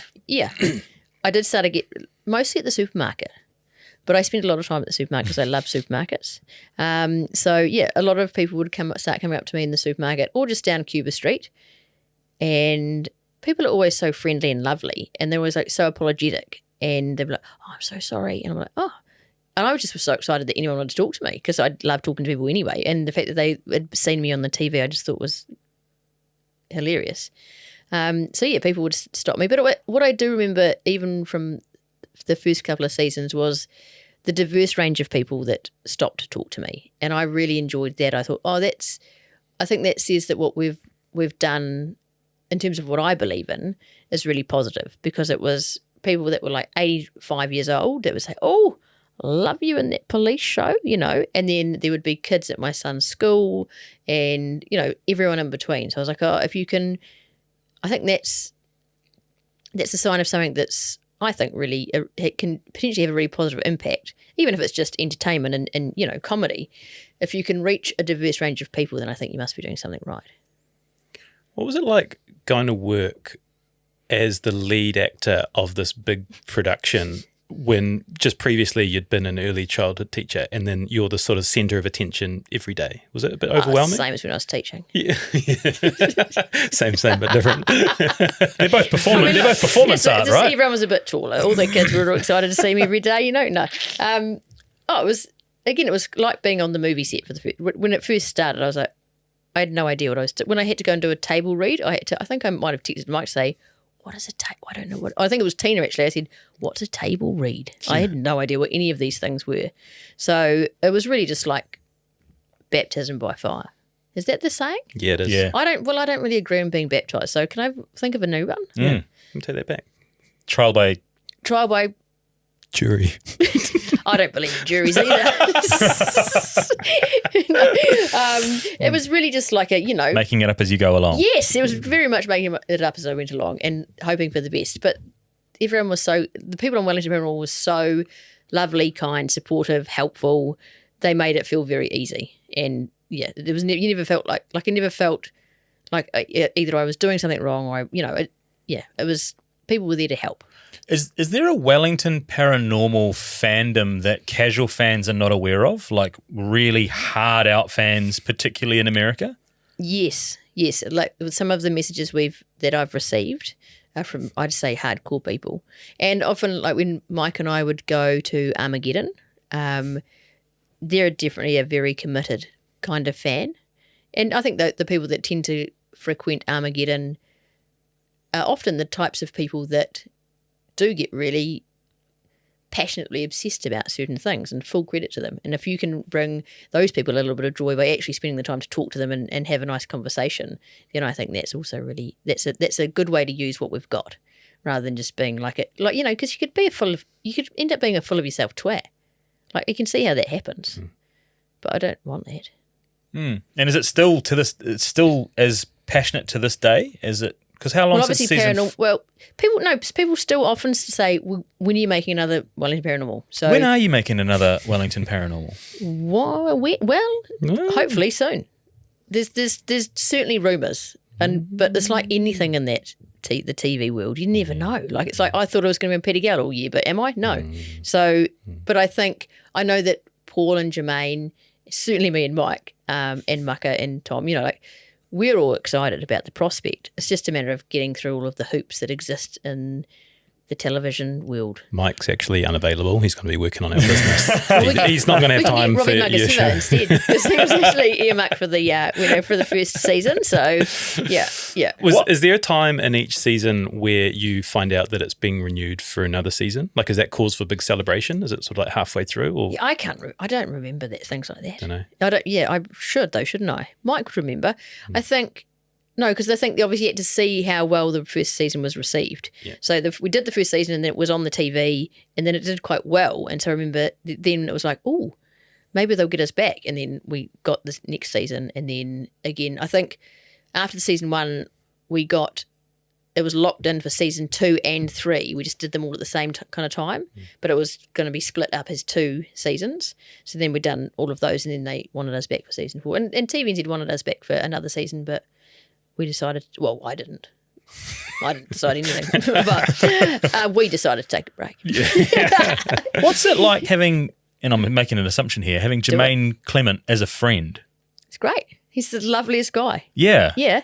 He's just an incredibly funny, very kind, very humble, stupidly talented person who's just really fun to hang around and has got no sense of ego. Again, if you think about the people in the world that could have a slightly inflated sense of ego, he could be one of them if he wanted to be. not at all. He's just, yeah. Yeah, because I'm super jealous you got him on Wellington Paranormal podcast. Do you want to get him on this? He doesn't really like talking though. That's what I'm saying. Is Yeah. like there's a very public perception of who he is and what he's about versus knowing the person as a friend. Oh yeah, he's genuinely lovely. I can't say enough. There's not enough good. What are those words called? Words. Yeah, that I could say about him. Yeah, those words. Yeah.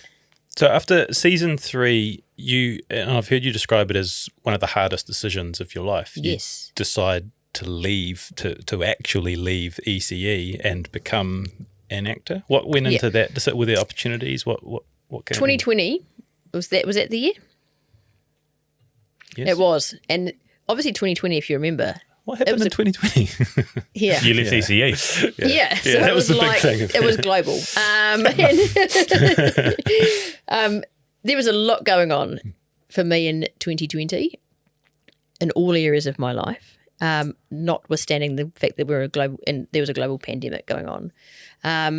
But yeah, I had, in the last few years, I'd started to think, have I achieved what I want to achieve here at Adelaide? Like, I will always be passionate about early childhood education, but I did wonder if I was starting to get to that point of going through the motions, and I never wanted that for Adelaide or for myself as a head teacher or team leader or whatever, So just with the fact that there were becoming increased opportunities to do this other crazy, weird job that I never planned on having, I was like, well, you only live once, Karen.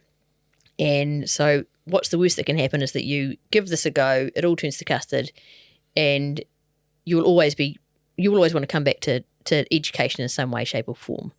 So I was very lucky that I had that as a sort of a safety net.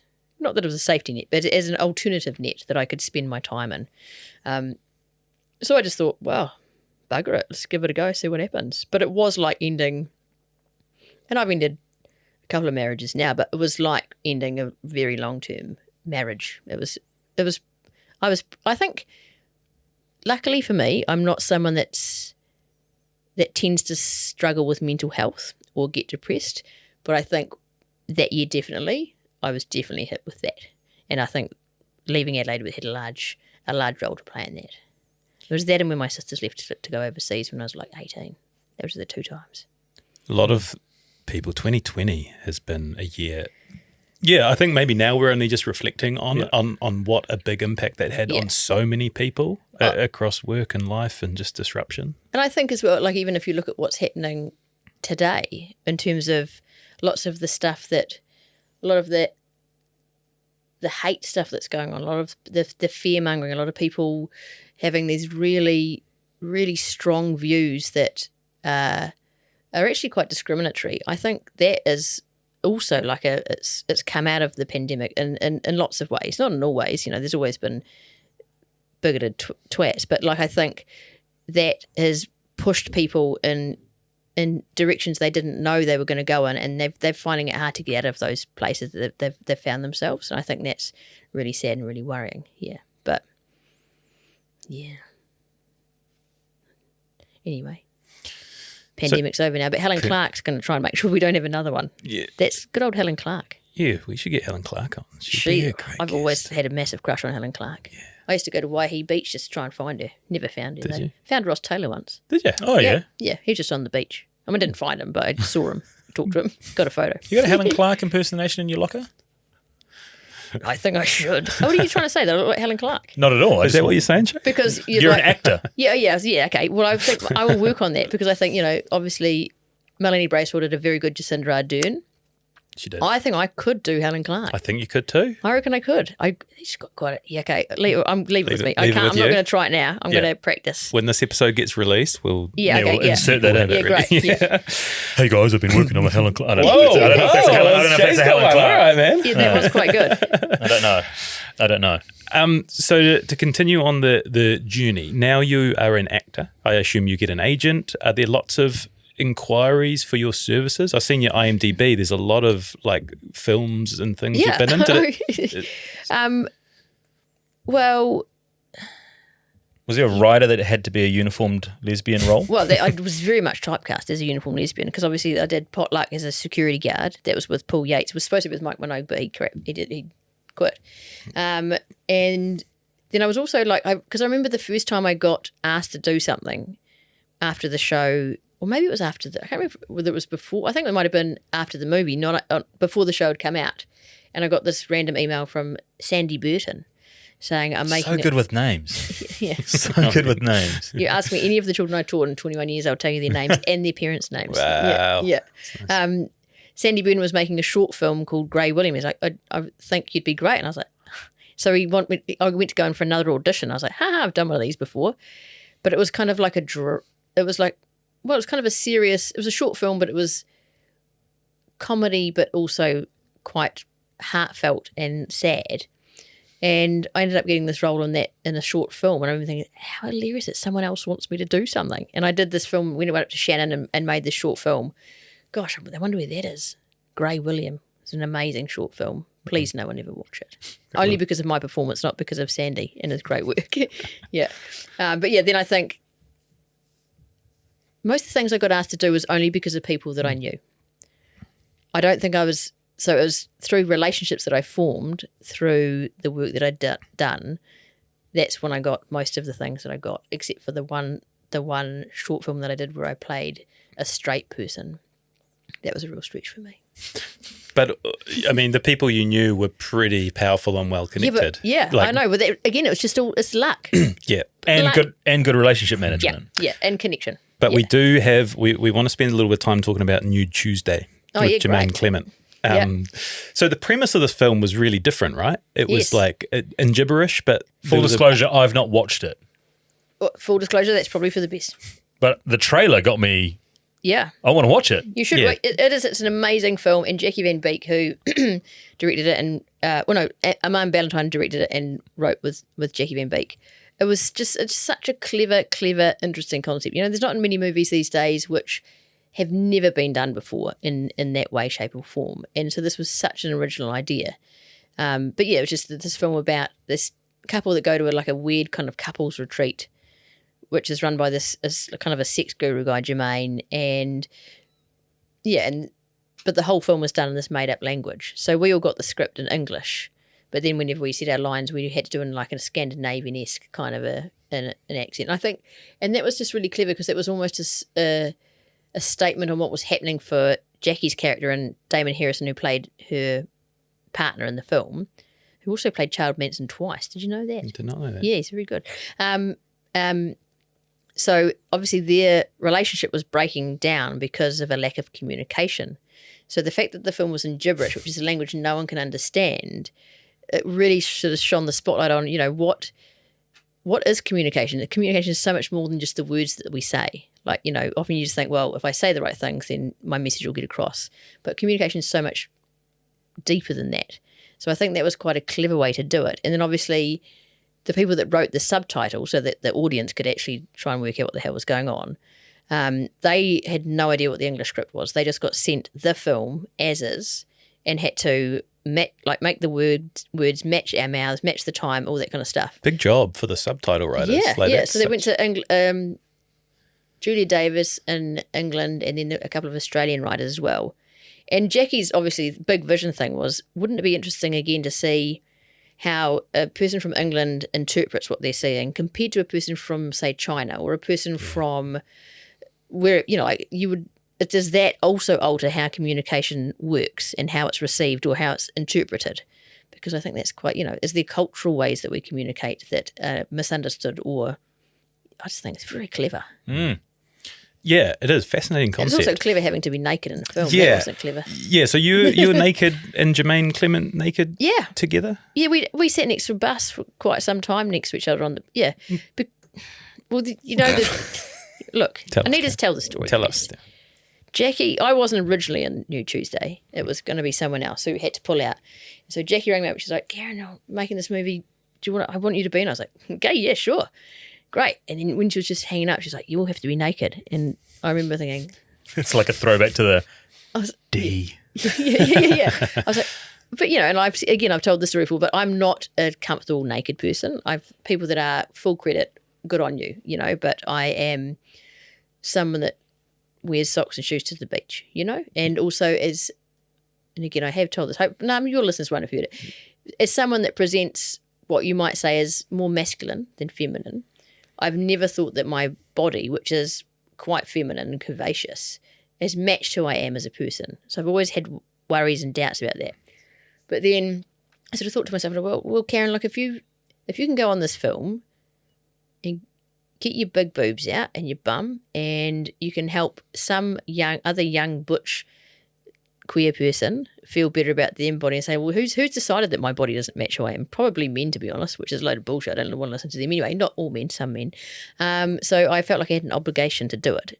But that didn't help the fact that I then had to actually be naked around like 23 other people, lots of whom were famous. Yeah. And one of them was Jermaine. Yeah. Yeah. And then, so we did the first couple of scenes, and then we had to do the scene in the bus. And I remember Jermaine saying, I reckon I should sit next to Karen because she's the only one who won't lose her shit sitting next to me. Just being, and I was like, yeah, whatever. But then they were like, yeah, okay, great. So I was like, so I ended up sitting next to Jermaine, completely naked. I remember he did lean over and was like, hey, Karen. He always just talks, hey, Karen. I'm like, yeah.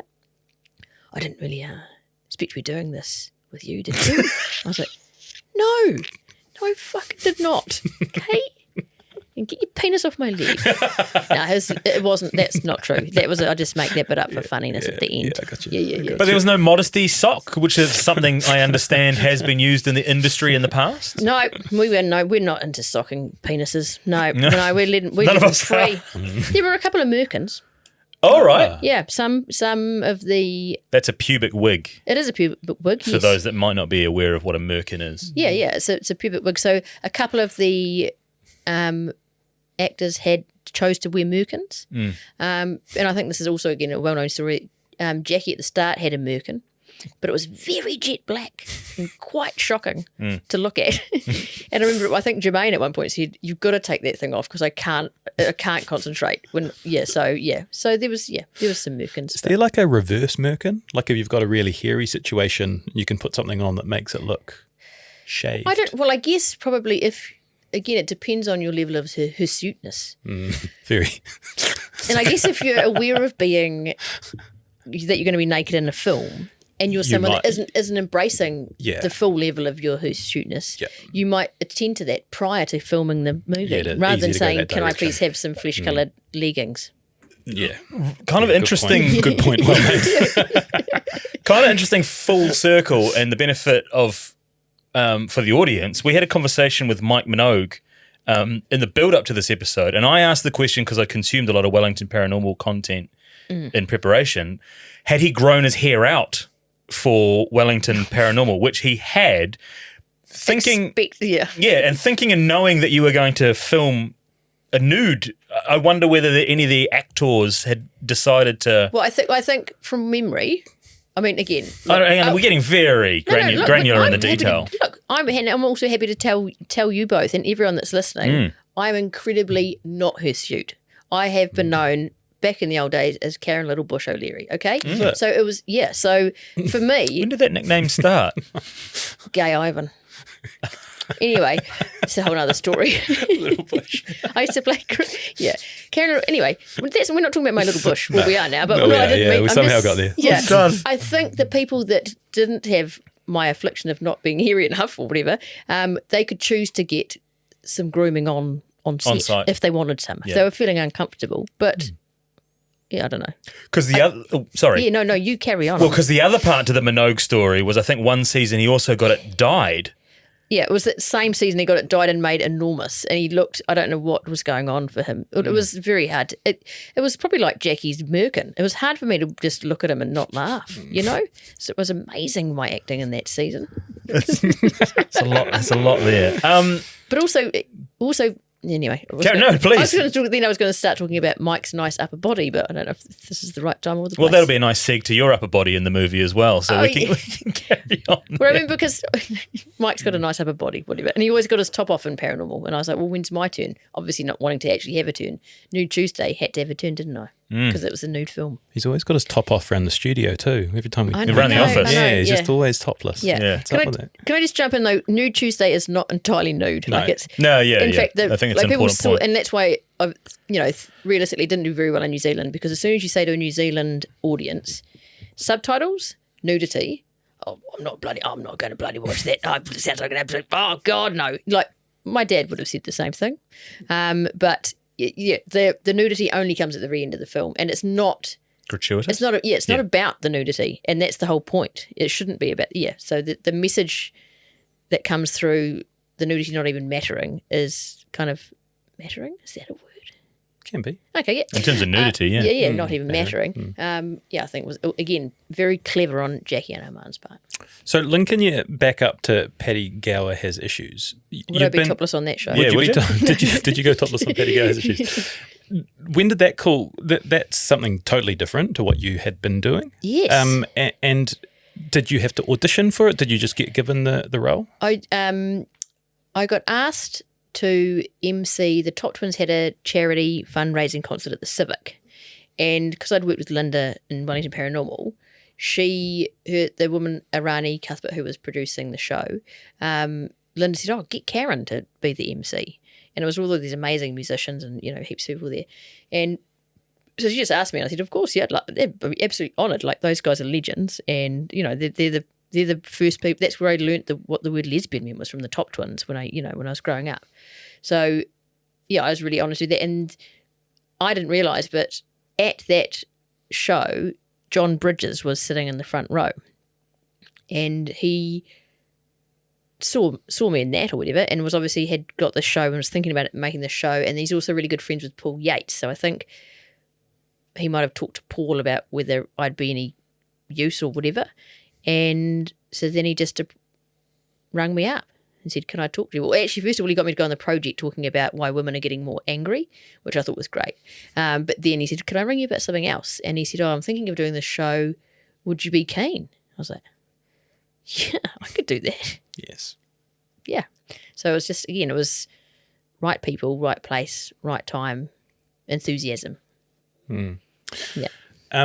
If you're open to talking about it, your dad, I know your dad was such a major, instrumental, awesome part of your life. Yes. And I'd heard that he passed sort of around the time of the first episode went to air. His funeral was the day before the first episode that we did. Yeah. It was filmed as live. So I had his funeral on the Monday and then was up in Auckland on Tuesday to film the first Paddy Gower show. And what was that whirlwind of a week like?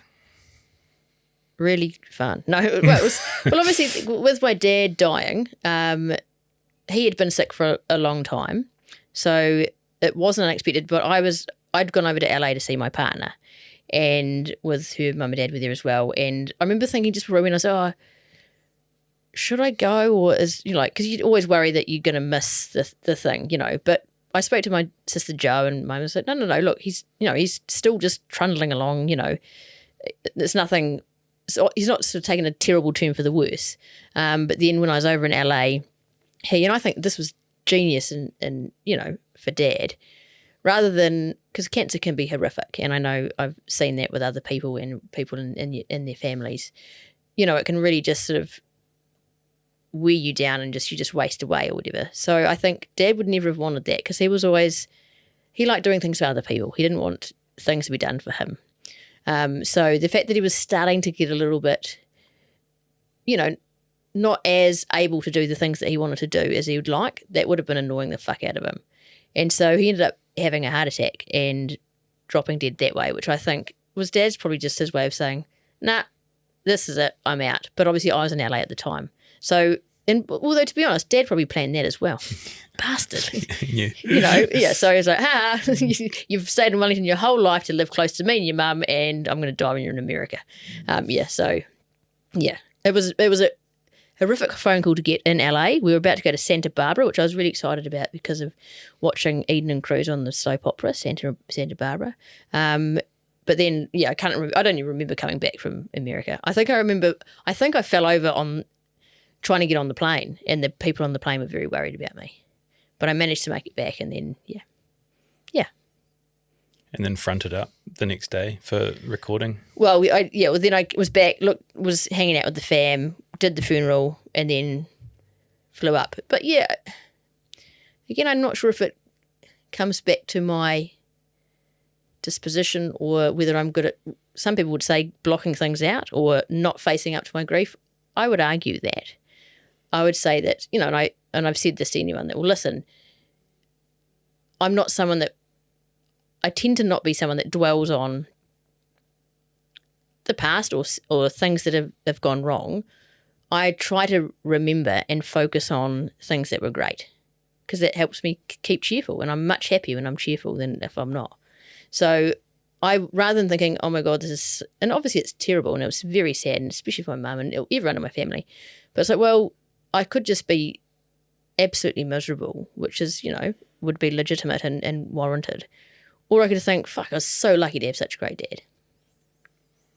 I think that's a really good outlook. And Yeah. I've heard you talk about your family and what it was like growing up and all the laughter, and I think you called yourselves the White Cosbys. Well, we didn't. That's what we got called at school, but then obviously that turned into the White Rapists. Yeah. Yeah, So that got dropped. we've cut that one out. Yeah. So no, we were a very idyllic, family, and I guess again, like we touched before on, me sort of not being stereotypical, whatever. That was never an issue in my family. Like it was never something that, like it was, Mum and Dad never gave a shit about who I was. Well, no, they did, but do you know what I mean? Mm. They were always just very supportive of all of us just being as happy as we could be.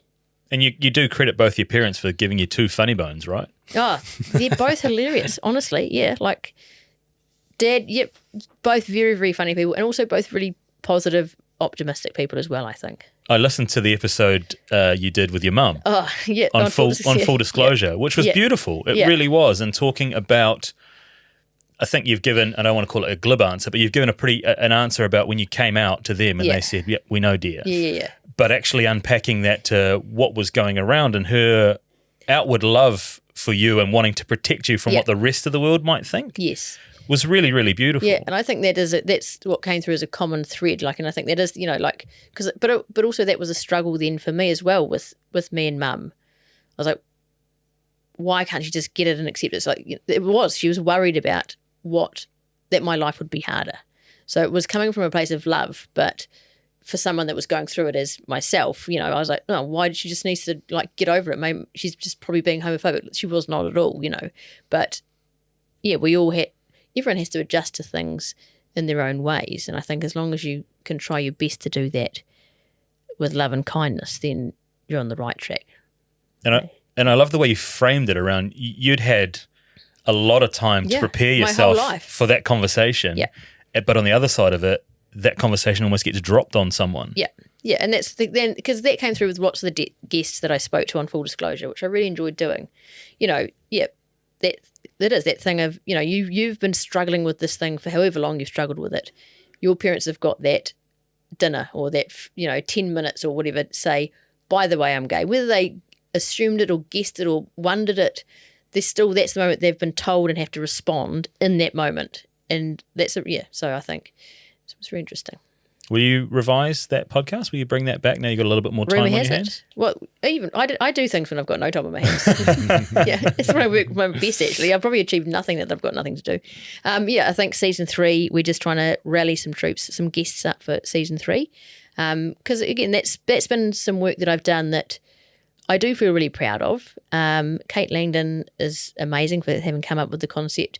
And it's one of those things that I've had lots and lots of messages from strangers all around New Zealand saying that it's really helped them. And if the work that I do can help people, then that's my ultimate goal.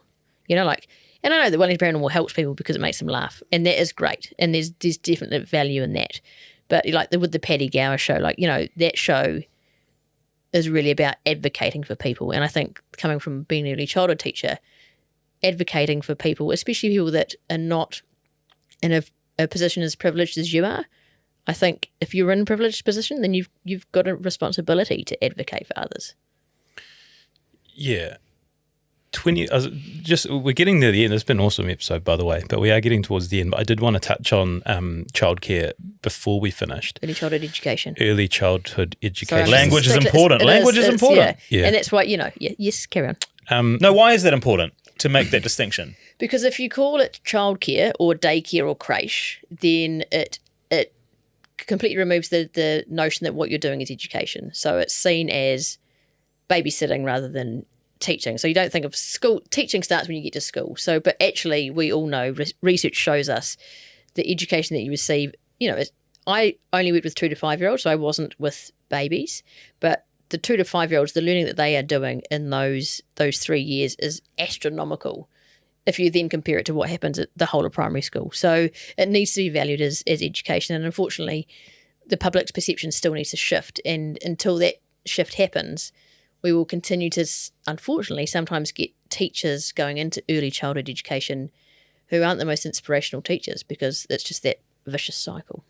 Anyway, Corey, what was the question? That kind of was my question, is what are we doing wrong and what are we doing right? Where could we make improvements? What we're doing wrong is that we privatised the early childhood education sector. So you've got, and again, I don't think there's enough, parents in whānau and communities don't know enough about it. And so, you've always had kindergarten. That's, when I was growing up, it was kindergarten and then school. There was no ECE, whatever. So obviously as women started, and as people, both parents started going back to work, there was a need for a different kind of early childhood option. And that's where, early childhood education and care settings were opened up. And Adelaide was one of the first of its kind, opening up in 1973. But the fact is that kindergarten's always been part of the state sector, so they've always been alongside primary schools and secondary schools. They get state funding, and that's why their teachers were paid lots more. ECE centres were a separate entity that weren't part of the state system, so that's why they didn't have school holidays. You could get paid shit, and you did get paid shit. And then in the 1990s, the national government privatised all of that, so then people could come in and shareholders could buy chains of centres, cut costs because they own property and all that kind of bullshit, and they get exactly the same amount of funding from the government for their centres as a community-based centre. So this centre is putting all of their money back into the centre, the community, just keep on going. This centre is taking as much money as it can to pay its shareholders. How can that be right? Like, how can you have both of these running alongside each other and think that's okay? Like, why is the government giving both of them the same amount of money? It's stupid. So basically what's happened now is that, shareholders are still trying to make money out of ECE. The only way you can do that is by cutting costs. And the best way to do that is by having the fewest teachers, the most unqualified teachers, and just having like the bare minimum. So that's what's happened in lots of early childhood settings, and that's what's going wrong in early childhood education in New Zealand. That's a hell of an answer. When you get into politics, are you going to right this wrong? Yes, absolutely I will. But I realised I was going to get into politics. That was going to be one of my aims. But I've spoken to lots of friends, lots of whom are in politics, and I sometimes feel, especially if I stay unemployed, probably not going to have the same reach, but if I've got a platform, I've been lucky enough to have a platform where people, for whatever reason, sometimes listen to what I say. If I can use that, I probably can have more influence than if I actually go into politics and am bound by all of the red tape. And although David Seymour's going to get rid of all that tape, isn't he? Yeah, it's like, I'll just go and work for the ACT Party. Because I'm bloody sick of that red tape, you tell you what. No, I feel like I can achieve more positive change from outside the tent than inside the tent. And if that changes, if I feel like I can do more, then I will go into politics. You mark my words. Yeah. Is there a future where you return to hands-on early childhood education? Oh, I never know what's happening in my tomorrow, let alone my future. I was thinking about going back, and now that I've got some time on my hands, I'd go back to do a bit of relieving. Although I might even go and do some relieving at my old high school. I thought that'd be funny. Hey, or just interesting. Yeah. Yeah, in between my Uber driving. Amazing. Last one for me, fun and funner. Oh, yeah. We need to talk about fun and funner. Yeah, of course we do. Because I listened to some jams on the way up. It's awesome, eh? It's fun music for kids. I hope so. That was the kind of the whole point. I obviously spent lots of time just mucking about and making up songs when I was teaching, and then my best friend Tom Watson who didn't reply to us, by the way. I rang him and said, oi, but he wouldn't have known how to probably go into the Instagram message thing. He wouldn't have worked. So I do apologise on Tom's behalf. Tom, if you're listening. Yeah. But yeah, Tom started working at Adelaide, and he is like a bona fide musician. Like, he's in Head Like a Hole and like some big bands. So we just started mucking about together. Not as in mucking about together. I mean, we are a gay and a guy, but not together. And then again, it's like this story of Tina Cleary, one of the parents at work, who she worked for NZ On Air, and she came up to me and Tom one day and said, "Oh, there's this new funding round for children's music. I've heard you two guys like singing your silly songs. You should apply." And we're like, "Huh? We don't know how to do that." And then I was like, "Okay." And she's like, "It's due like, I think it was tomorrow at 4. I was like, "Okay, all right, Tom." And so he came over to my house and we had this, like, we didn't know how to fill in a funding form, like KPIs. I didn't even know what that was. So I just ended up putting like random numbers, and don't tell NZ On Air, random numbers in it, like 78, 36. 1,000, and we sent this thing and we had to come up with a business name like really quickly. I was like, okay, a gay and a guy, so that was our official business, and then we had to come up with a band name, and one of the people, Katie Tucker at work, was like, "You guys should be Dumb and Dumber." I was like, "Whatever, Katie." And then was like, "What about Fun and Funner?" So that's how we got our name, and then we just got the money, and we're like, "Shit, now we've got to make an album."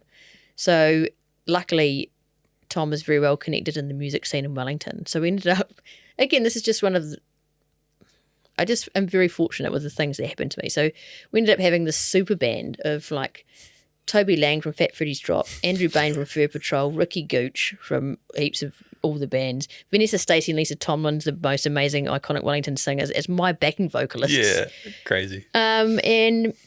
And Tom and that they were fun and funner, and they just came to the surgery where Lee Preble just makes amazing music all of the time, and they kind of came in, and obviously Eilish Wilson as well, my partner. That's how we became very well acquainted, was when she was helping out with the Fun and Funner, and they sort of all turned up, and all of my songs are based on 3 chords.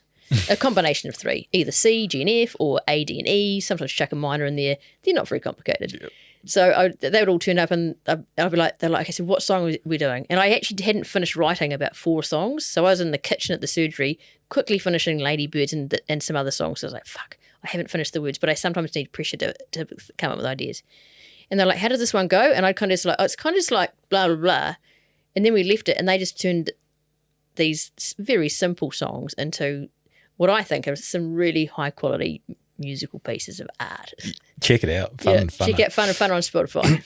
What I've learned through this conversation is your life seems to take so many little magical detours. Like, this is just like something we've added in at the end of like this amazing band you're in with all these fantastic artists. It's just like, it's cool. It is cool. I think just be positive and just say yes to things, because you'll always learn something. I definitely think that life philosophy of being good to people and things will start to happen, that's such a really awesome nugget. Yeah. Because you do never know where the next opportunity might come. And I do think that saying yes to opportunities is amazing as well, even if it is working in retail on Cuba Street. Yeah, it's basically, I was really good at that job. I bet you were. I was actually terrible because I wasn't really pushy with selling the clothes. I just liked chatting to the people, but I got good at folding jeans. But also I just wanted to quickly, saying yes, and then you get opportunities. I also need to, I'm in a very privileged position as well. So I can't imagine what it's like if you are not in a position where you get to form positive relationships with people. And I think that's important that's said as well, because not everyone is as lucky as I am to then make the most of the opportunities they get given. The other thing I find really fascinating is we've sat opposite some amazing people this year alone, and we've asked them, do you have any political aspirations? And all of them would be amazing in that political sphere, yourself included, and just not wanting to be in there. It's just such a weird situation that we're in right now. We have these amazing voices, amazing ideas, things that I think would be really great ideas to implement, but just not. And feeling like there's more value in using the platform that they have currently rather than being in office. Well, I mean, it's like, if you want to tell the news, you don't have to have the news anymore. You go on TikTok. So why let the government make change when the public theoretically can influence change? Unfortunately, what we need to fix is the public and then the government. But we've got how many years? How many more years of this load of shit we've got at the moment? Far out. I'm glad you didn't get me talking about those. Waste of time. Yeah. You're not allowed to talk about politics on we this can one. talk politics. We can talk about whatever we want. My late father told me never talk about religion and politics, and I've just always adopted that strategy. Well, have massive problems with religion, but not all the time. Like, look, this could go on for hours if I start talking about that. So basically, I don't agree with the current government. That's all I'll say. Holy shit. What an awesome app. We asked producer Jake before you came in, what's Karen like? What's Karen like? He said, I love her. I love her. And Mike said the same thing. And to be honest, everyone we've spoken to has had such positive things to say about you, and I can see why. It's infectious. Love your outlook. Love your story. Can't wait to see what is next. Feel really privileged that you came and spent some time with us. So. It's been a whale of a time. I've really enjoyed it, and thank you very much for having me. Thanks so much. Nothing to add. Okay. Nothing to add for you. No, I've had enough. Cheers, Karen. Cheers.